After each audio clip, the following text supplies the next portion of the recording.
Here's some practical tips about Coachella. I just got back from weekend two. That's the shuttle pass, and that's the shuttle. We're getting on the shuttle there from our hotel. Luckily, the shuttle stop was right at the hotel at the Marriott Residence Inn. Very convenient. No wait to get on the bus, about 10 minutes between buses. So it's great to have a shuttle pass. Definitely get one if you're going to Coachella. So we get out of the bus, there's the wristband. You go through a first wristband check where you scan your band and hopefully it lights up green. If it does, you're on your way towards the security screening check. Here's the walk from the wristband check to the security screening. It's not that long, probably about a quarter of a mile total.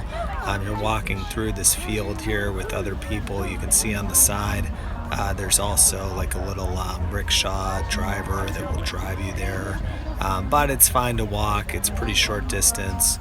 You can see the other folks heading in with their backpacks ready for their day at Coachella.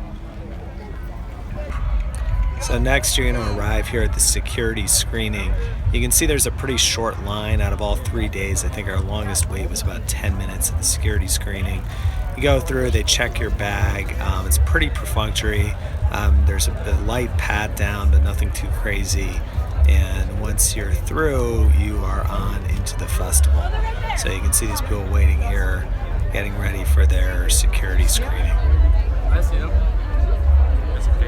This is just a random shot that I took of people walking around the festival. This is on day 3 in the middle of the day. You can see it's really all types of people. They tend to be younger, but I think there's this misperception about that everybody at Coachella is beautiful and has amazing fashion. Yeah, there's certainly those people, but there's people of all body types, shapes, sizes, tall people, short people, skinny people, overweight people, young people. There's even older people that are there. Most of the older people tended to sort of hang around the VIP tent or the beer garden areas, but they were out watching the shows and also walking around. I even saw some kids and families. So no one should feel like they are too old to go to Coachella or not good looking enough or anything like that.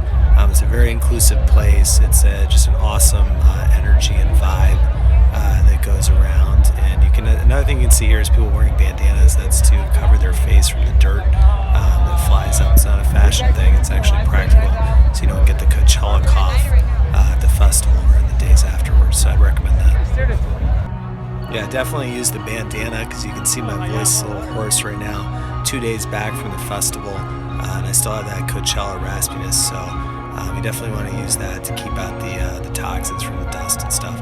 Here you see people just mingling, walking around. This is sort of like a nightfall. Band is playing in the background.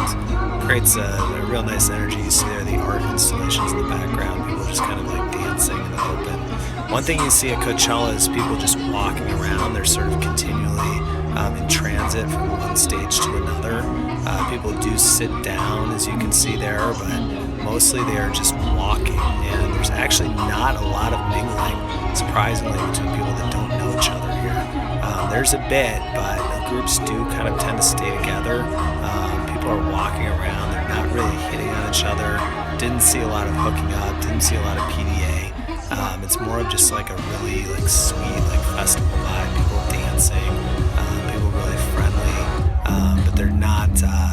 There's no one's really drunk. No one's aggressively hitting on each other or anything like that. It's a really interesting vibe. Something that I didn't expect going into it. That you don't see at a lot of other festivals. So here's more people walking around. You can see how much walking you do. Apparently people go about 13 miles a day of walking between the stages at Coachella. It requires a surprising amount of physical endurance. I just did an Ironman 70.3 triathlon a couple weeks before, and believe it or not, I found the 3 days of the Coachella experience in the heat, the walking around and the standing through all the performances, to probably be equally as draining as the Ironman triathlon. So that is what you're in for. It's awesome, but I didn't expect that coming to a festival, that it was going to be that require that much energy. So you want to make sure you get your sleep. You want to make sure you get your fluids. Don't do a lot of drinking. I really didn't see people there drinking that much. There were not belligerent drunk people around at all. That's not cool. It's just not, it doesn't seem to be tolerated there or approved of. Also, it's just not practical because what happens once you drink, at one point I had like 3 drinks in a row and I still didn't feel any buzz. And the reason is that you're walking around so much and your metabolism is so high, and you're sweating so much of it out that the alcohol really is not going to affect you very much. So I think for that reason, the beer gardens were, although crowded, not as crowded as the other areas, and it seemed like people really weren't drinking all that much. So that's another thing to note.